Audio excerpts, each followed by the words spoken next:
Okay. And for those of you who haven't got a hoverboard's idea what we're talking about tonight, it's going to be people who claim they have gone to the future. So, yes. Before we do anything else, I'm just going to share the show. Hang on.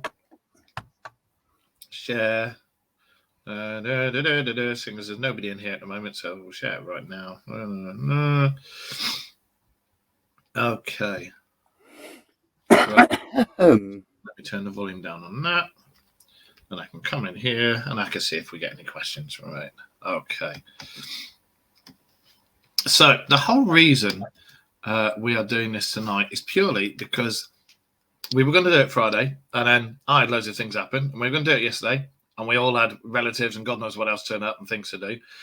And to be absolutely honest, I completely forgot about it up until about an hour ago, and I was like, "Oh, I'm going to do a show!" And I was out the back doing some bits and bobs to my motorbike.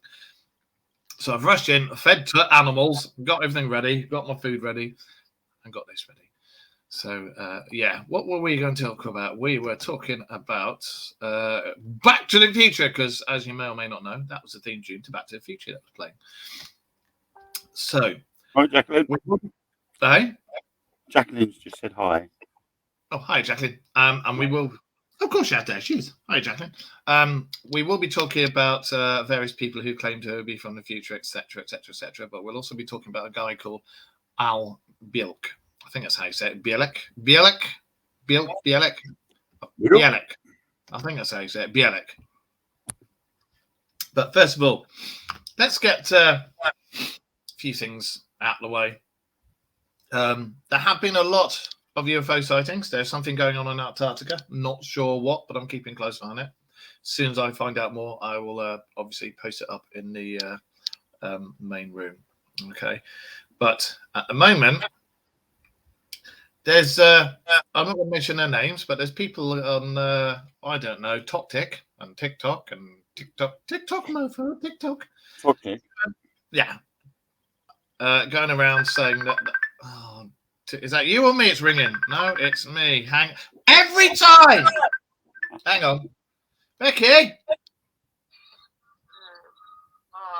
Dad, I'm not well. All right. Well, I'm doing a show, so I'll talk to you later. Love you. I love you too. Bye.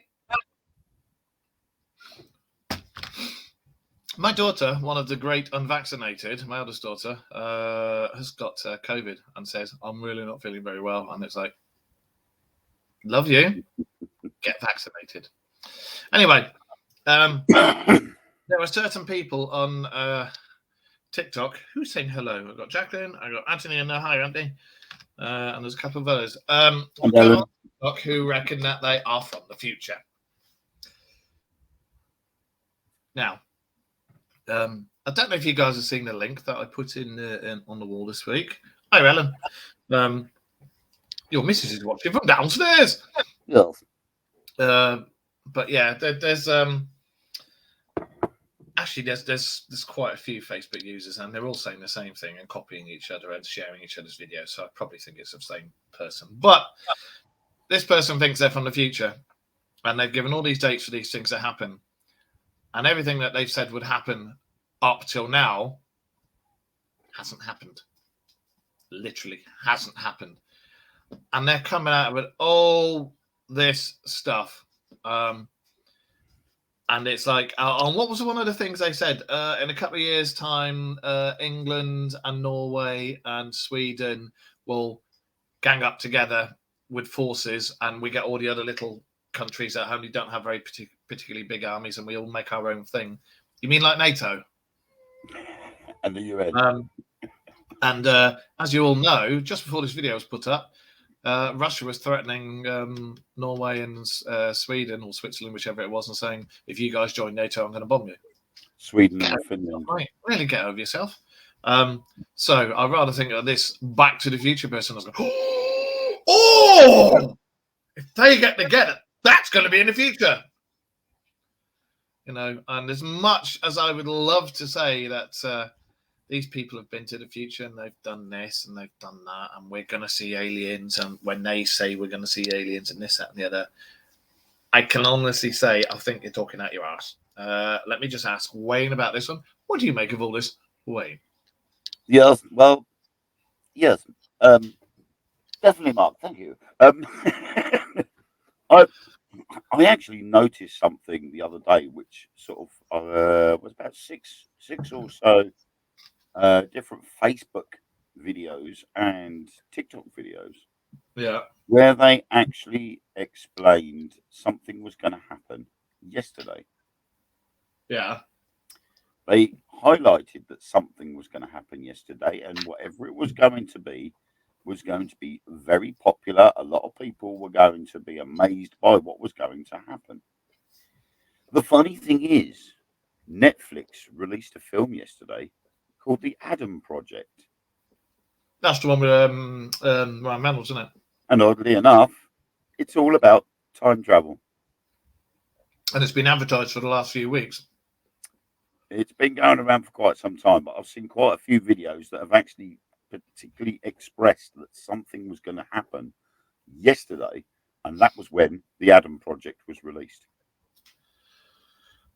So I'm like, so a time traveler has said that a video about time travel is going to happen, and oh look, it's happened.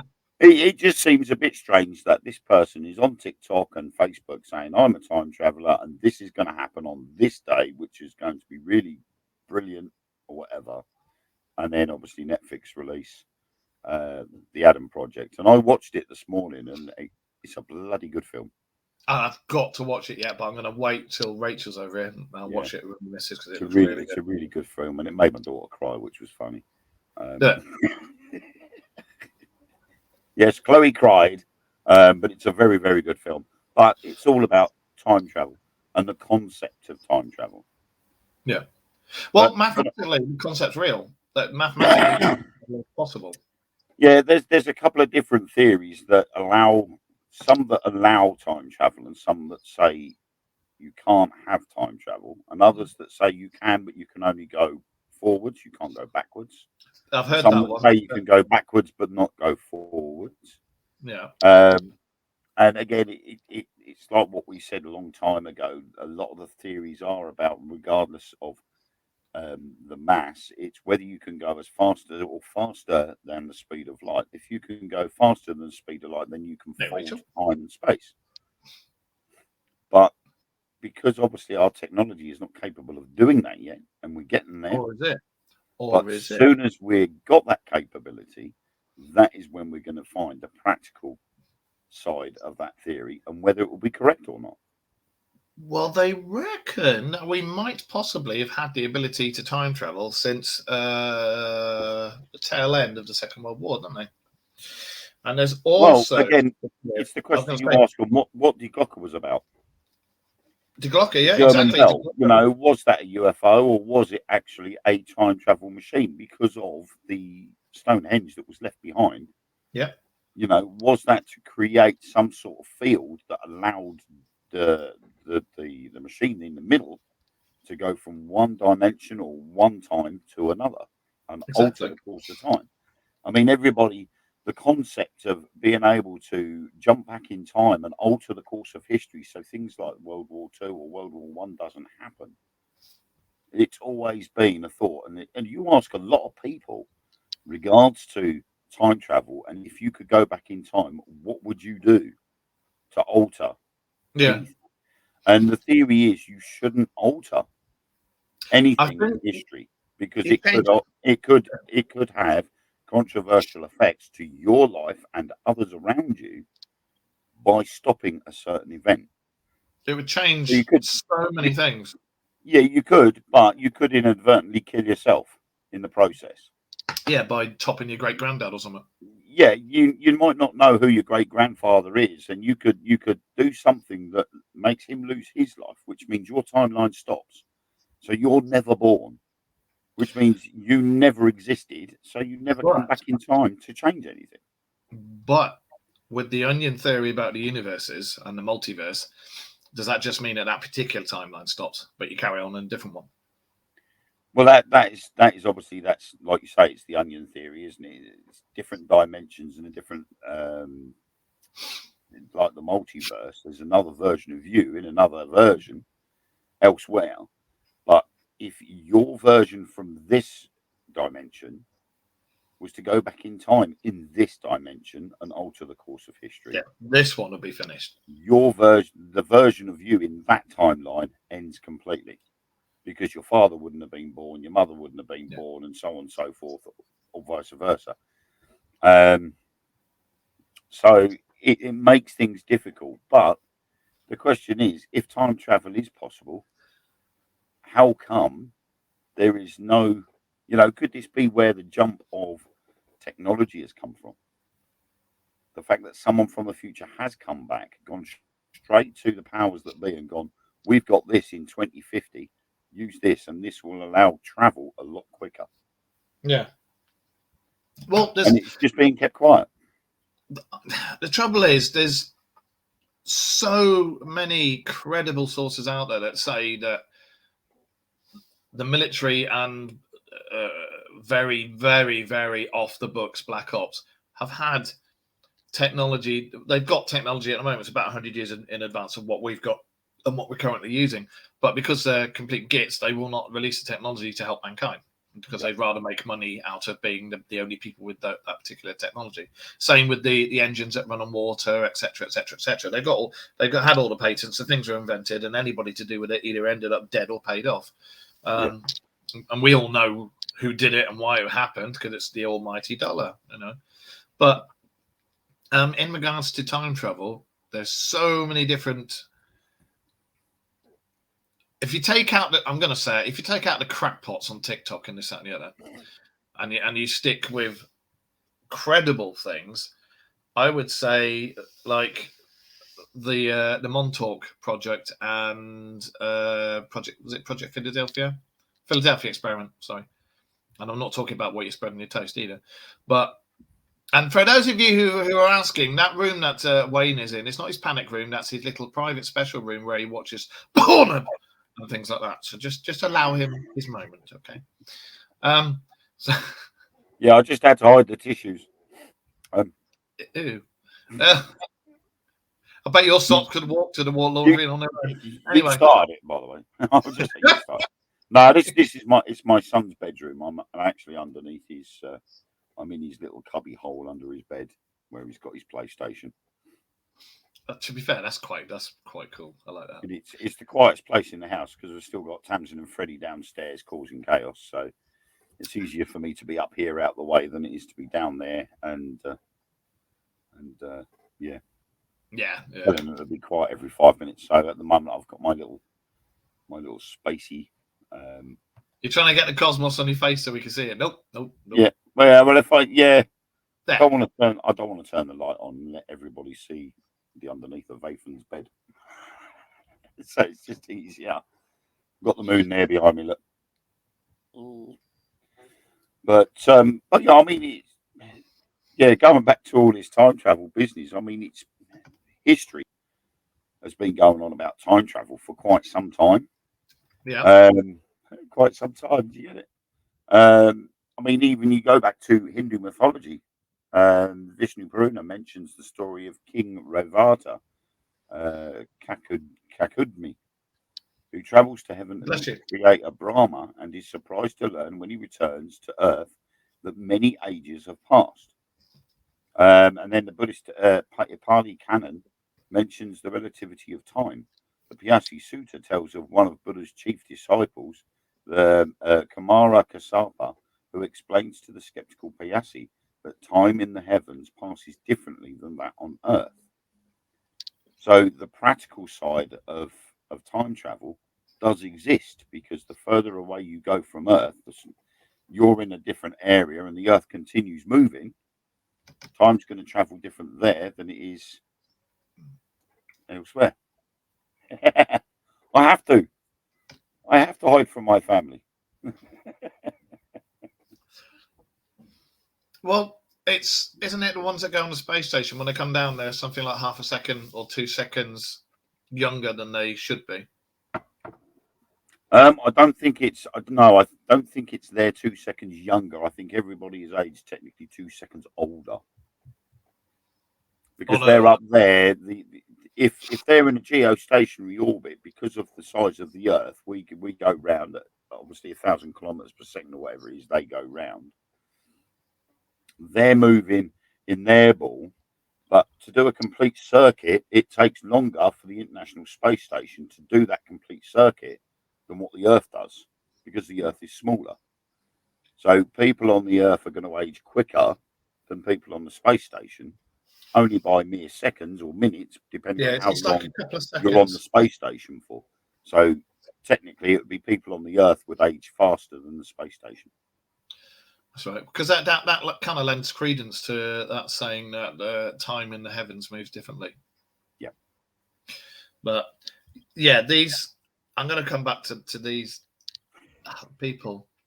These people that are on TikTok and Facebook and have sat there and said, "I'm from the future. I can prove it. This is going to happen," and nothing happened. Nothing happened. Nothing that nobody would have known bugger all about has happened. Everything he said's going to happen didn't happen, apart from a bloody film that's been advertised for a month by Netflix with the date it's going to be released. And then they all go, "Oh, this is going to happen on this day." Oh, does it? Oh, look at that. Yeah, I think it's like with before they released 2012. You know, months before 2012 was released, everybody was going on about the Mayan calendar. The Mayan calendar's predicting the world's going to end in 2012. Then all of a sudden, the film comes out and everybody goes, "Oh, yeah, that was a pretty cool film. Yeah, blah, blah, blah." And then the end of the world thing at 2012 gets forgotten. Yeah. And then all of a sudden, 2013 comes along and you go, "Oh, well, hang on. Wasn't the world supposed to end in 2012? Because that bloke said so." Well, there's two things from that, because the Mayan calendar, it didn't say it was going to end. All it said was life as we knew it would end. So, like something would happen that would change stuff. And it didn't say it happened in 2012, 2013. It just said it would happen in the future. And it did. COVID hit. You know, but there's a lot of things I've noticed. There's a lot of things going on, especially in regards to the UFO stuff. When big things are happening with UFOs, something big will happen that hits mainstream news. So people go, "Oh," and watch that, and then whatever's going on that we've been talking about goes along on the by. So, "Oh no, nothing to see here, nothing to see here." So that happens a lot with a lot of things. But the other thing is that's supposed to have happened within 2012 to 2018, I think it was. All these Mandela effects, and this all ties in with time slips, different dimensions, etc., etc. All the Mandela effect things that have happened, like C3PO's different leg. Now, I watched the original films in the cinema. He didn't have a different coloured leg, not in the originals. And then all of a sudden, he's got a different coloured leg, and people are going, "Yeah, it's always been like that." No, it hasn't. And various things like that, things that us older ones who've got a bit of sense remember as one thing, and then everybody else will go, "No. This is I think basically what they're doing is obviously with the likes of Star Wars, they changed Star Wars, didn't they? Because like if you look at Return of the Jedi, the original had the original Anakin Skywalker as the old guy that dies on the Death Star. Yeah, his spirit comes back with Obi-Wan Kenobi and Yoda. But obviously, when the special editions were re-released and they redid them all, it was the young Anakin Skywalker and the young Obi-Wan Kenobi with Yoda. So technically, you could have classed that as the Mandela effect, because everybody would have turned around and gone, "Well, I remember the old Anakin Skywalker and the old Obi-Wan Kenobi, and now all of a sudden it's the new one." But don't you remember all the other things?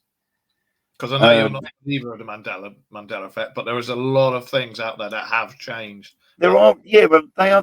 But my argument to it is, it's probably because they haven't broadcasted it. Things like salt and vinegar crisps and cheese and onion crisps. You know, they've always been in this packet, or they've always been in that colour packet. And I'm like, so what? Cheese and onion crisps are cheese and onion crisps. Who gives a shit? The words cheese and onion are on the bloody packet. Does it matter what colour the freaking thing is? You know. But do you see where I'm going with this? Yeah, I'm not saying it doesn't exist. But in some senses, like obviously the same with the C-3PO leg. You know, that some people will say, "Oh, it's always been like that," but Star Wars boss, we know for a fact that that was changed.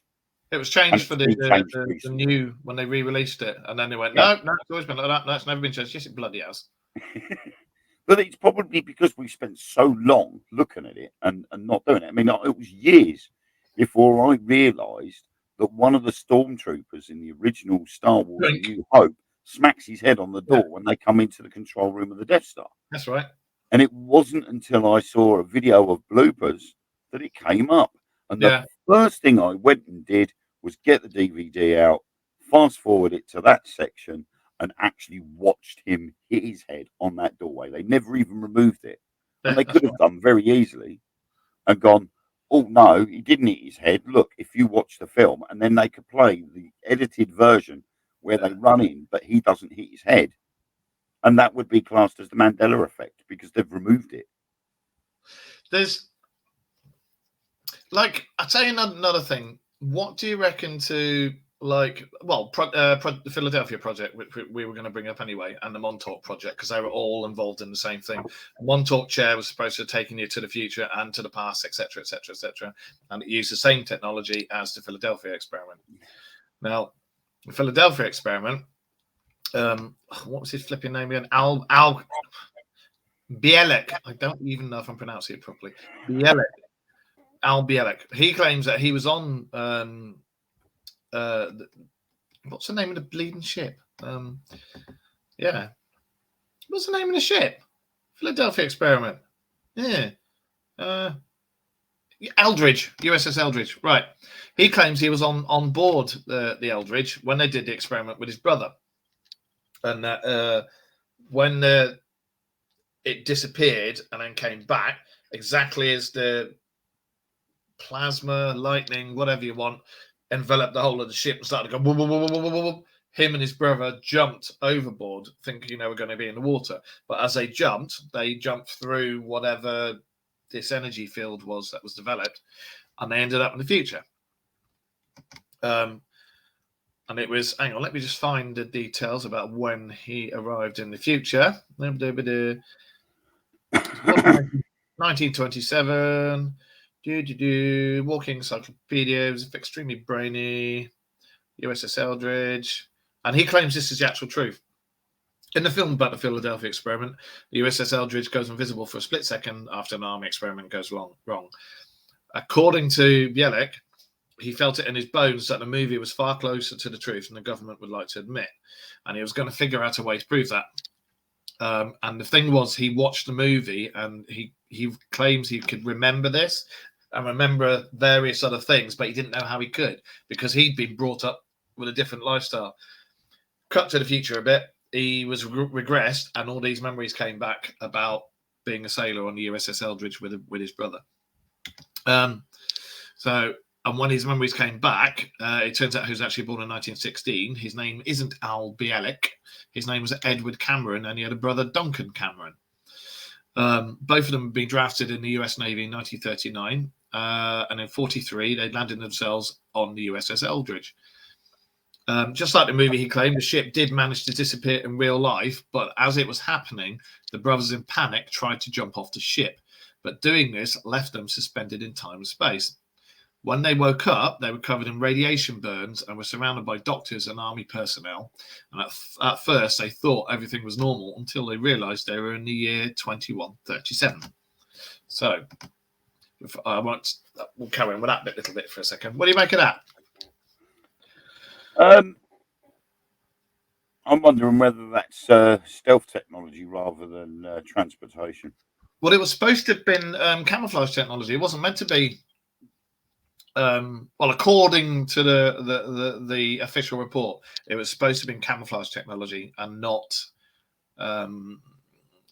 being able to Mass Effect fields or time travel. It was just meant to be a way to hide ships from aircraft and this, that, and the other. And I think if anybody is interested in actually actually learning a bit more about the Philadelphia experiment, they can always watch the 1984 film, The Philadelphia Experiment. That was a good one. That one. Because that was actually loosely based on the accounts of the experiment, and it served to dramatise the core elements of the original story. And of course, in 1989, Alfred Bielek claimed to have been aboard the Eldridge during the experiment, and he actually addressed the MUFON conference in 1990, where he said that the director's film was largely consistent with the events he claimed to have witnessed back in 1943, and he'd later add details to his claims on a radio talk show, conferences, and on the internet. Well, he comes across as really credible as well. Loads of people have interviewed him, and they've said he doesn't come across as, he doesn't try and make money from it. He doesn't ask for money for this and money for that. He said he just wants his story to come across. Well, the thing is, again, is when you take someone such as him, who was actually physically there, it's the same as if a police inspector or a police sergeant, a policeman, a vicar, or something sees something in the sky that they can't explain, and they say, "I saw a UFO." You know, a credible person is not going to lie, especially if it puts their career online. So someone like him, who claims to have been on there, has actually backed up the story that has been used in the filmmaking, and has turned around and said that is pretty much what happened. You know, there's so much for him to lose by making it all up. And his story is actually pretty incredible when you read it properly. That would make that for on its own would make for an excellent film. Well, I mean, you know, when you've got things happening to the men, like they're suffering from insomnia, they're literally frozen still. They've been paralysed. Some have been fused to the ship. That's right. You know, and okay, in the film, The Philadelphia Experiment, the people being fused to the ship was slightly exaggerated, but they were still fused to the ship, which means that the ship had to have, on a molecular level, had to have sort of disappeared before the biological entities on board the ship disappeared and came back before the biological entities, so that when the two merged back together again, the people that had gone had obviously moved at some point, so that when it came back to its original place and then they came back, they were all fused together. Yeah. And that sort of really, in a sense, the problem is it's quite baffling, but in a sense, why hasn't that technology been used since? If they've used that experiment, they would have gone, "Oh my God, we've got something here." But we don't know it's not been used, though. That's the only thing. There's so much stuff the government does and uses that gets hushed up.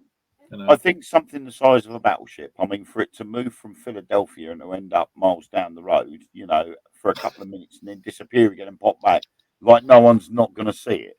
Maybe that might explain Vladimir Putin's running out of fuel and being seen on the back of a tractor. How did it get on the back of those tractors?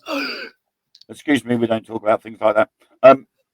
But it would be like the QE2, the Queen Elizabeth II, the new aircraft carrier we've got. Yeah. Right? It leaves Portsmouth and everybody's waving goodbye to it and they can see it and it's getting smaller and smaller and smaller. Then all of a sudden, still being in sight of everything, just vanishes and pops up in Sydney Harbour 4 minutes later. No. When I meant who says it's not been used, I didn't mean like that. I meant the actual technology. It may have been done to a small thing to do small things. We don't know. To do small things, but not big things. And you would have thought about that being quite revolutionary, even for not a military purpose. You know, can you imagine being able to go from Southampton or New York to Sydney literally in minutes, if not seconds? Well, they have invented what do you call them? Those pods, like in the Fly. The pods. Teleportation pods. They have invented them, and they've proved that they've actually managed to move atoms. The only problem they've had with that is they had no idea where the atoms went. They vanished them from this plane of existence. They don't know where the atoms went, and that's the only problem. They can do it. They can send something away, but they don't know where it goes to. Which means the experiment was a failure. They haven't teleported anything. They've just destroyed it. Yeah, could be. They've just vaporized it. The atoms have just, they don't know where the atoms have gone. They're just not there anymore. So they've vaporized them. But going back to Al Bielek or Edward Cameron, who his real name's supposed to be, 194 years in the future from where he should be. And this is, when I said about he comes across as quite credible, this is one of the things that he said. There's a few things I'll talk about, but he said he'd seen a map of the US, the United States, and saw that the southeast and west coast were completely submerged in water, and Atlanta was now on the coast. And it's little things like that. You're like, oh, really? Yeah, and I think that's sort of bordering on the lines of what you might call it, the San Andreas fault, isn't it? Or global warming, whichever. If all it needs is one major earthquake in the San Andreas fault, and Right. there's going to be a new coastline. Yeah. And it's only got to be of a certain size, a certain size earthquake, and you're going to kiss goodbye to the West Coast. Exactly. And I find things like what he said fascinating. And then 6 weeks after that jump to 2,194, they jumped again.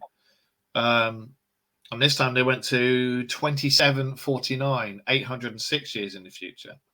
And according to, I'll call him Edward because I can't even pronounce that last name of it, Edward Cameron.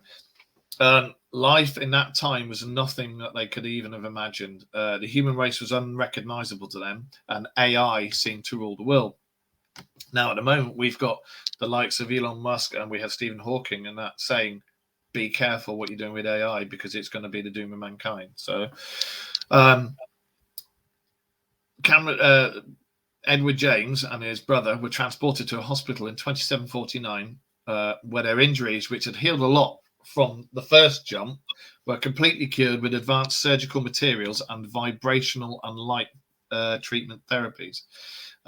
With both of them healthy, the brothers found employment and tried to make the most of their sudden time travel. James said he became a tour guide in the 28th century for the next 2 years. And if his story wasn't crazy enough, he recounted how the world was being ruled by a synthetic computer system shaped like a giant crystal ball. And the ball had the ability to control humans. It could also telepathically send messages to everything alive, human and computer, around the globe, telling everyone how to live. He also declared that in the future, democracy was all but extinct, and there was no government as we recognize it today. And he also found out the destructive history of the world. He claimed that the human race had caused itself to be shrunk from 7.1 billion down to no more than 300 million. The human loss wasn't because of AI, but due to several world wars which were fought against nuclear-powered nations. He claimed that Russia and China were glorified smoking ruins, and that the United States and Europe were mortal enemies and had fought many wars. Mortal enemies? Must be the sugar tax.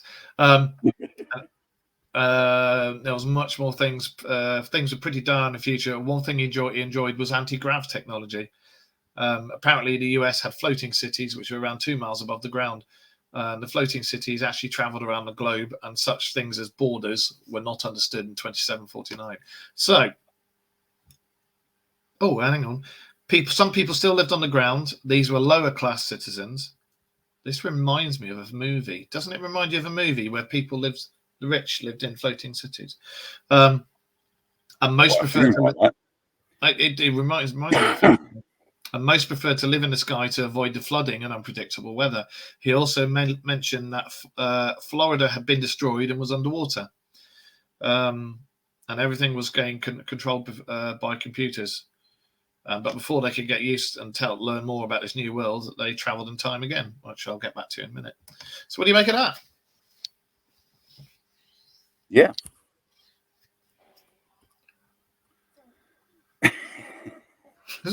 Yeah.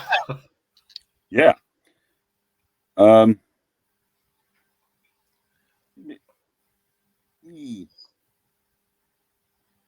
It's a bit new.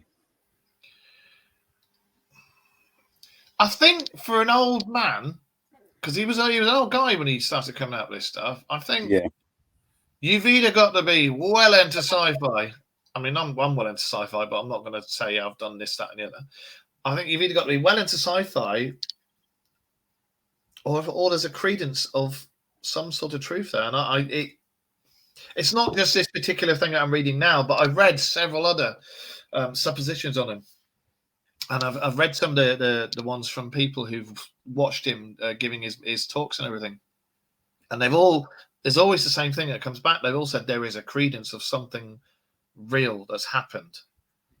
But again, if you're, I don't know, you're an old guy, you got your pension coming in and all this, and you're sitting there living happy. Why all of a sudden, out of the blue, come out with something like that to make shed loads of money when your life? But he hasn't. He didn't make any money. That's just No, it. but again, why would you? You know, at the end of your life, why would you all of a sudden just come out of that to get the highlight? You wouldn't do it for a laugh, would you? No, you You wouldn't. know, if you're on death's door, the last thing you're going to do is go, oh, by the way, I saw an alien. Well, it's like he said, he kept it quiet for a long time, and then the film came out, and he was like, "Hang on a minute," and he went to watch the film, and then all these memories came in. And he was like, "Hang on, what's going on here?" And then that's when it all came out, and he kept quiet for a bit longer, and then he was like, "No, I'm not having this," and started telling everybody his version of events. Yeah. So but you wouldn't do it for a laugh, though, would you? When you're that age, no, you wouldn't do it for a laugh. No. And I think again that adds a bit of credence. But it's just the little tiny things that he's said, you know, like the map of the US, and then when he's gone way into the future again, he's like Florida's no longer there, and this and the other. So basically means that South America and North America would be two separate countries by then. There wouldn't be a land bridge or anything. So,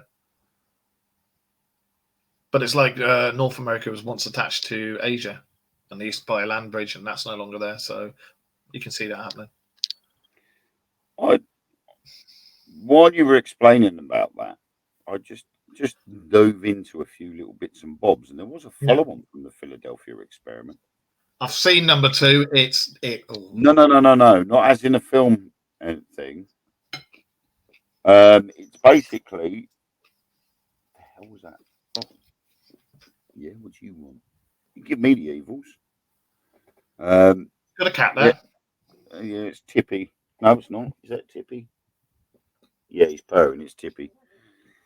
Just give me the evils, and was just about to stand on the laptop. There was another claim after the original Philadelphia experiment was sort of made public to people. Yeah. And it was Commander X and Timothy Green Beckley who were present at the Philadelphia experiments. Yeah. Actually wrote a book between them as to regards to what had happened. And they got survivor accounts and obviously what happened with the USS Eldridge. They were saying it was a megaton destroyer escort from its dry dock from Philadelphia Naval Yard to Norfolk, Virginia, a distance of around 400 miles.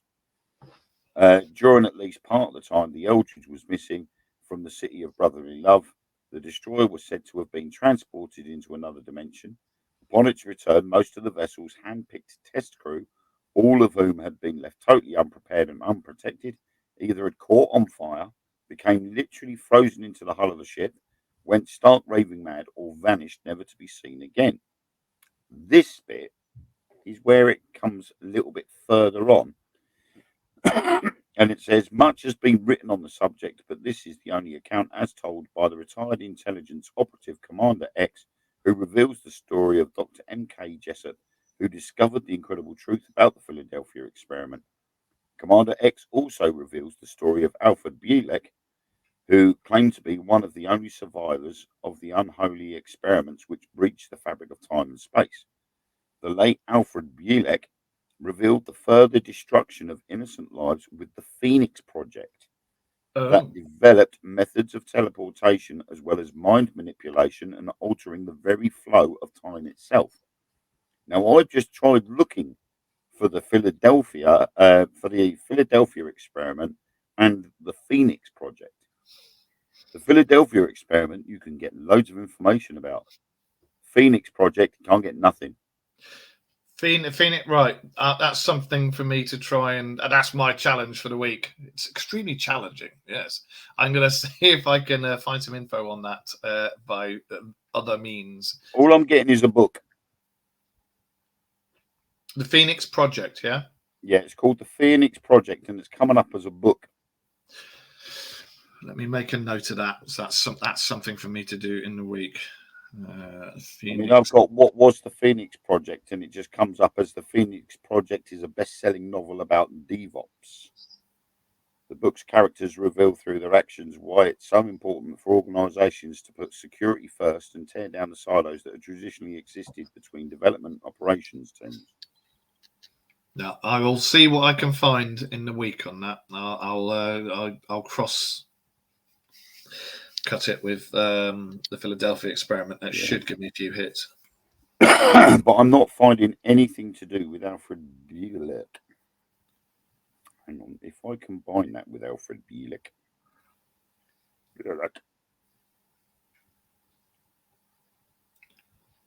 No, I'm getting something else. Roku devices give you access to endless entertainment. But with that, I've actually ended up with the Montauk Project. So when I've put in the Phoenix Project and Alfred Bielek, I've got the Phoenix Project, which is some to do with Roku. The Montauk Project, the Philadelphia experiment, and Al Bielek's testimony on the Montauk Project. Yeah. What does it say about his shenanigans with the Montauk Project? Because that was the same technology. Oh shoot! I don't want to download that. That's a government organisation PDF file. Phoenix Undead Stunned. This experiment with covert military foray into losing access to Al Bielek testimony Montauk. I'm not going to click on it because it wants me to download something. It's a PDF file. Yeah. I don't particularly want to download that onto my phone. I'll see what I can find in the week. Yeah. Because there is a few bits on there where it says about the Philadelphia experiment. There's one here, Philadelphia experiment, ancient wonders, fossil hunters. And I'm sort of trying to understand where the connection is with that. I think the original 80s movie was a really good film. I've seen a remake of it, and I've seen the so-called second one to it, and that they're rubbish. But when you listen to Bielek, whatever it's called, when you listen to his testimony, and then you think, if you watch the 80s film, there's a lot of credence there. But as I say, there's a lot of things he's come out with, and you've just come out with some stuff that I'm like, oh, and it's got everything going, oh. But when he was talking about that and the little things like Florida going and this, that, and the other. And I forgot to finish the story. They jumped again for the third time. I remember they were back in 2,749, and then they blacked out and jumped. But this time they woke up in 1983. Now, remember, the original timeline that they were on was 1943. And now they've gone to all the way to the future, then all the way further, now back to 1983. Unlike the rest of the jumps, where no one seemed to bother them with much and allowed them to leave their own lives, apparently this year was going to be different. And also their last year. The brothers didn't wake up in a hospital, but inside a secure government facility with high-ranking military members. If I remember rightly, because it doesn't say on here, from what we've spoke about before, especially in regards to a Montauk Project, that's where they woke up. I'm sure that's where they woke up, was inside the facility under the ground there. And they were forced to disclose all that they knew about the future and what had happened there. After many intense debriefings, the brothers were sworn to keep their mouths shut, or else they would be executed. That sounds about right. Apparently, USA's military did not want anyone to know that time travel was possible. And to ensure that the brothers would stay quiet, they decided to undergo one last risky experiment. The government transported James, remember it's the two brothers, into Al Bialik's body, which meant that he'd forgotten all his old memories and the slate would be wiped clean. The same fate was meant for his brother Duncan, but according to James, something went wrong, and rather than being born into someone else's body, he aged rapidly to the point that he didn't survive the journey. James or Bialik had a lot more to say about the past and future, and at the 1990 MUFON conference in Texas, he recounted everything in front of a live audience. If you go on YouTube, I'm sure you can see his testimony there. And as you can imagine, the conference attendees were of a sympathetic nature and revered his tales and knowledge. Many instantly believed him, while others weren't so sure.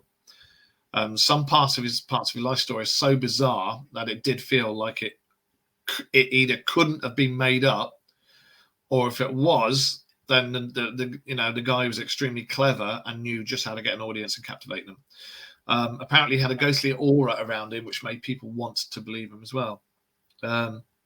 He warns his followers not to trust technology and the government. He condemns all military surveillance and urges everyone to live as simple a life as possible so that they can protect themselves. I'm just having a look to see if it says anything else about it.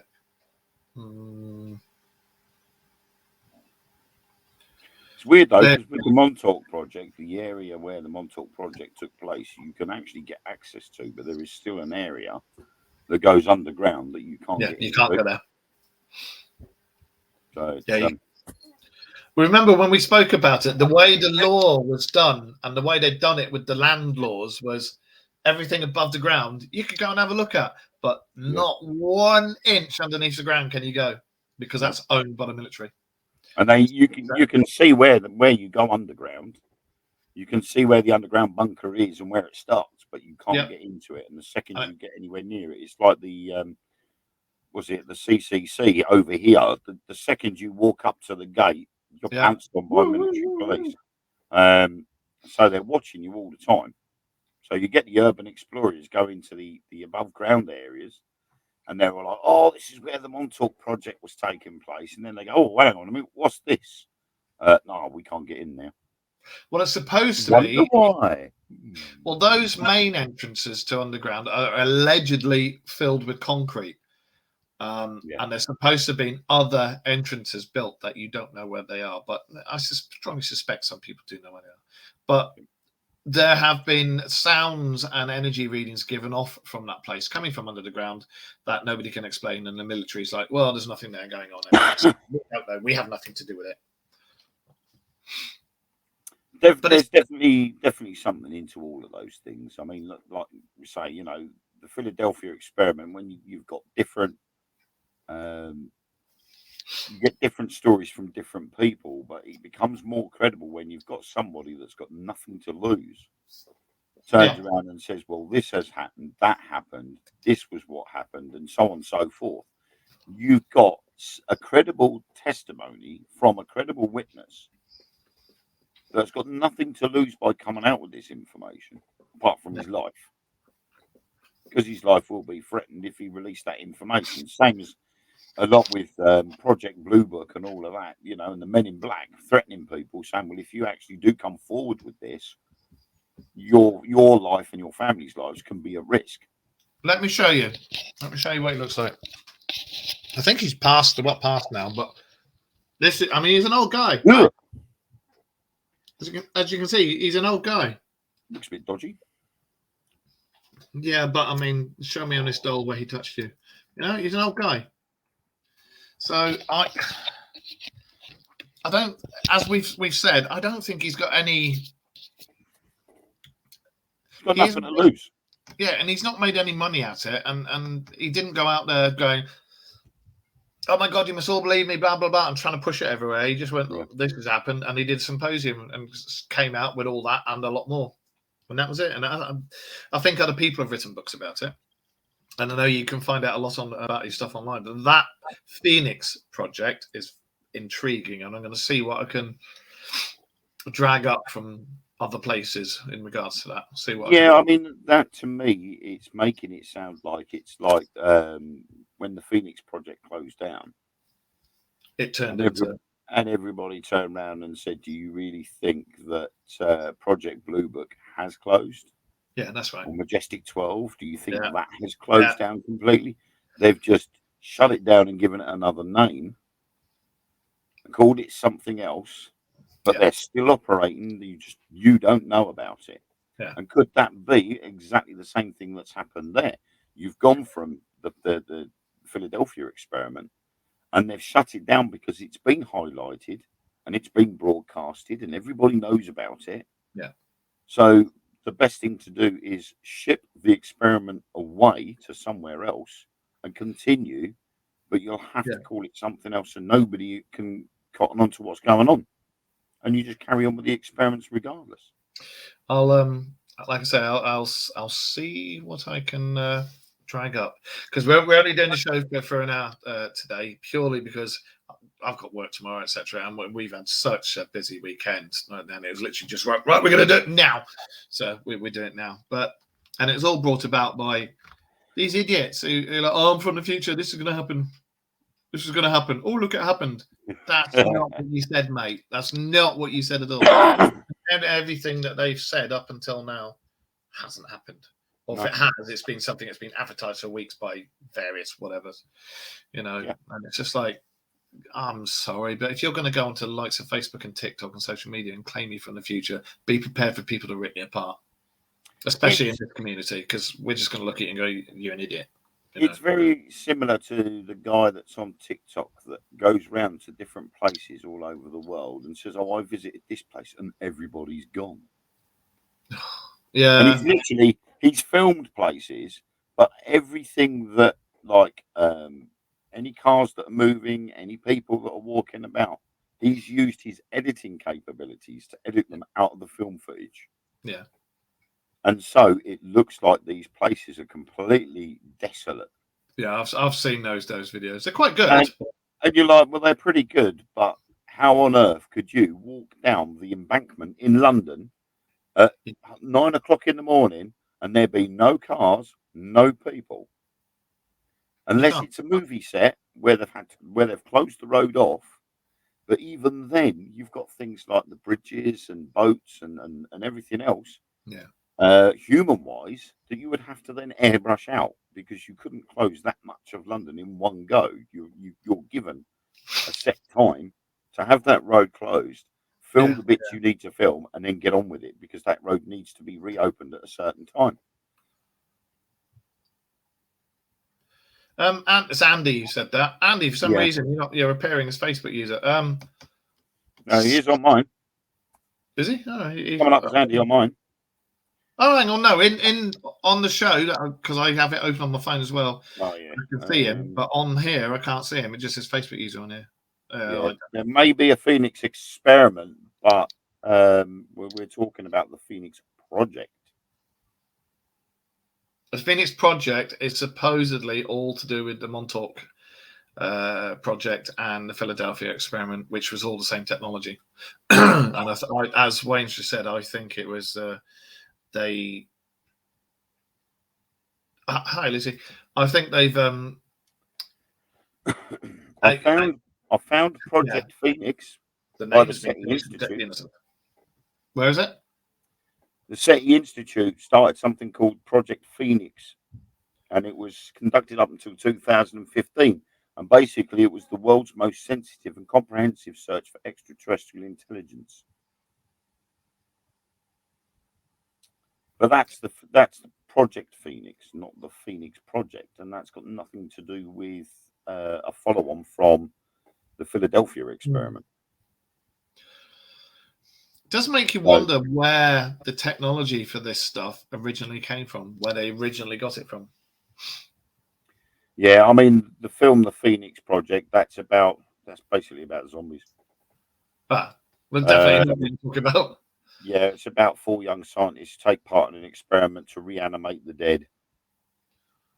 So it's basically a zombie film. Like I say, I'll see what I can find in the week. I will. I'll have a look elsewhere and see what I can come up with. Yeah, I'll see what we can do because it is 1 minute to 8. But we've only been live for 55 minutes. Oh well, we'll give it another 5 minutes and give it another 5 minutes. Yeah, sorry we didn't do show Friday. We're just so busy with various bits and bobs, and this weekend's been mad. And as I said, I nearly forgot that we were doing it this night, and because I was out the back fixing halo lights and stuff on my motorbike. Oh, And, I've been flat out trying to promote my book and things like that. So it's been chaos for me. Been taking orders left, right, and centre. well, yeah, I'll give it a plug on here. Oh yes, my new book, Job Done. Hang on, let me squeeze one in. Da-da-da. Hang on, bear with us. There we go. Right, there we go. My new book, Job Done, available on Amazon at the moment, hardback and ebook. And I discovered this weekend could have put it on hardback as well. There you I've go. been promoted to hardback, and they're also still promoting them, stocking all the books now rather than printing them to order. Well, I'm going to order one from you as the usual with the autograph in it, and I'll talk to you about that later. Yeah. Joe, you've joined us as we're finishing. Oh, and she knew what we were going to be doing tonight as well because she asked me about it last night. 7 p.m. Okay, and it's now 8 o'clock. Hi, Come on, Joe. Come on. Time. So yes, tonight's all been about time. Saturday. Mathematically, it is possible. Theoretically, they have already done it. Whether we will ever truly find out if they've already done it or not, I don't think many people would ever find out. But if it's for the likes of Mr. Bielik and other whistleblowers, that's the only way we are getting to find out about various things that have gone on. Hello. I've travelled back in time and come back as a 4-year-old. My God, you got more hair. She's just as loopy as me. I don't know. Well, Joe's excuse that I overslept.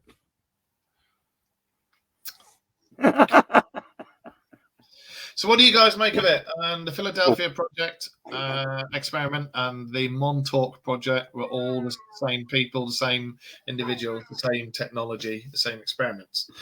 Now there's supposed to be the Phoenix Project, so I will see what I can drag up on that. And again, lots of these things happen and they all get covered up. And if it wasn't for the likes of whistleblowers, I don't think we'd ever find out half of it.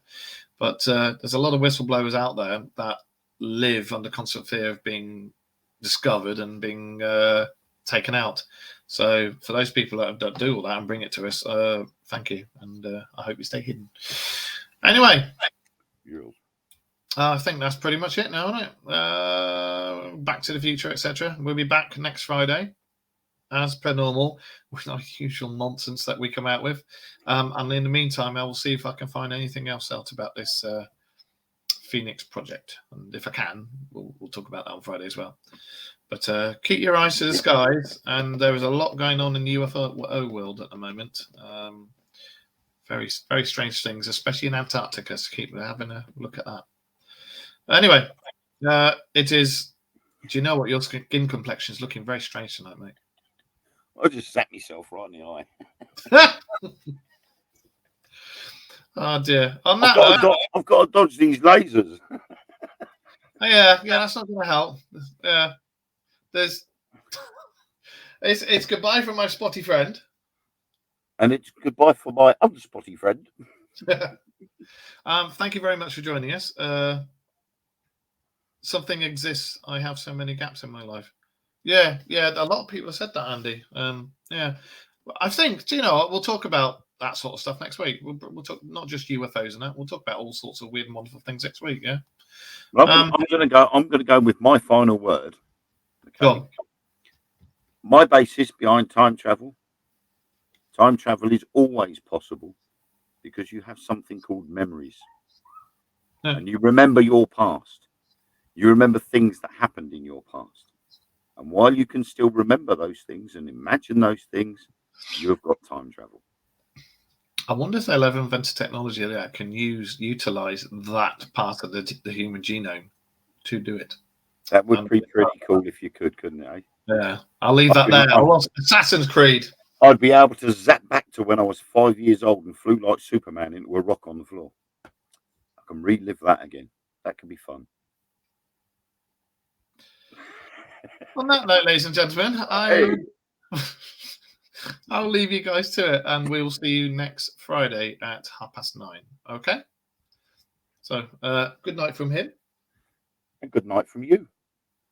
See you later, guys.